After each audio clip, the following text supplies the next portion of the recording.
Many advertiser campaigns end at the end of the year, and as we all know, all good things must come to an end. Or do they? My name is Jeremy Enders, Manager of Training here at AdCellerant, and today we're talking about dominating January sales.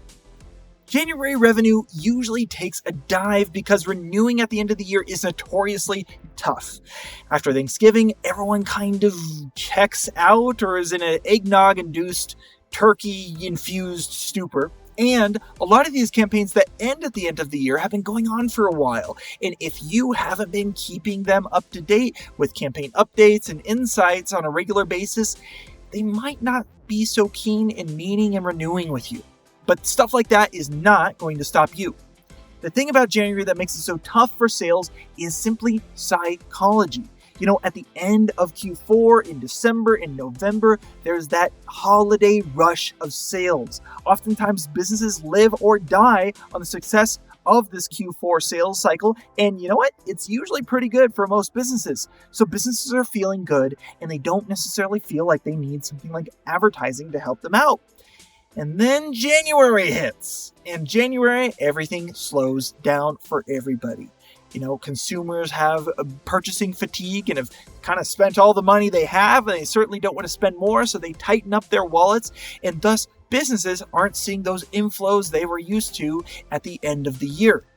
This makes it especially hard for business owners and decision makers to know if they even need advertising, or if they do, what do they need advertising for? This is where you step in. A smart business will plan advertising around these gluts and slumps so that they have advertising to compensate for these seasonal sales cycles.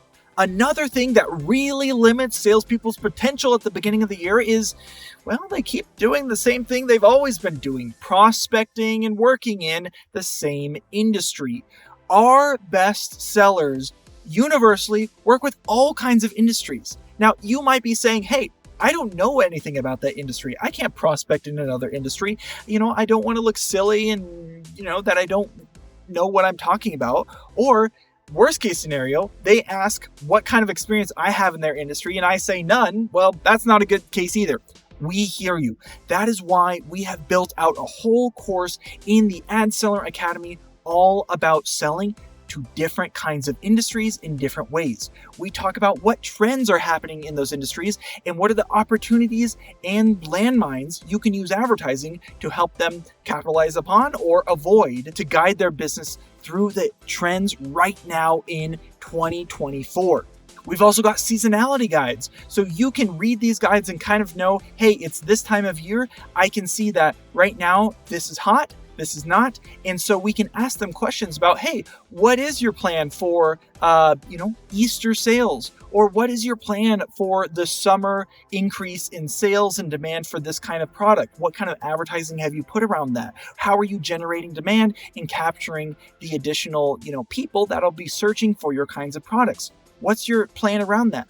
Asking these proactive questions will show advertisers that you know your stuff. You can talk the talk and walk the walk in their industry. We're not stopping there though. We've also got guides on target audiences. What are the typical target audiences that work really well in this industry? A lot of times advertisers know that they need advertising, they need you, but they don't know much more than that. They don't really know what the ideal audience is, or worst case scenario, they say that they want to advertise to everybody, which is a huge waste of money. Don't ever do that. These guides help you advertise out of that and target or offer just the right audiences that seem to work really well for their industries. We've also got creative previews. You can say animated GIFs, animated ads for their industries, and you can download these and send them in an email or print them out or present them on your own computer, all from within the AdCellerant Academy. Finally, we have pre-packaged sales bundles. So depending on, how much you think this advertiser may have to spend, we've got different bundles for different spend levels so that no matter, if it's a big campaign, a small campaign, or something in between, we tell you how much of the deal should go to which products, and then we lay out why it helps. In fact, we show a marketing funnel that shows how we've strategically chosen different products for different parts of the sales cycle, so that no matter what part of the sales process the consumer is in that we capture with our ads, we are doing them a service and meeting their needs, whether they've never even heard of you and they just need brand awareness, all the way to they are Googling right now to buy something and you are capturing them right when they're at that point of conversion and everywhere in between. Most importantly, we've got these visuals so you can show and explain to your client why what you're offering is different from what they're already doing and what the other guys have been talking about. So with these tools, you are all prepped to start the next year with a bang. January is going to be a great month for you now that you're equipped with these industry tools. Don't forget to check them out anytime 24/7 by logging into the UI.marketing platform, and you can find the little button in the corner for the AdCellerant Academy. Or if you have deeper questions, maybe you want to get a little bit more custom tailored advice, you can always reach out to your account managers. Happy selling from AdCellerant.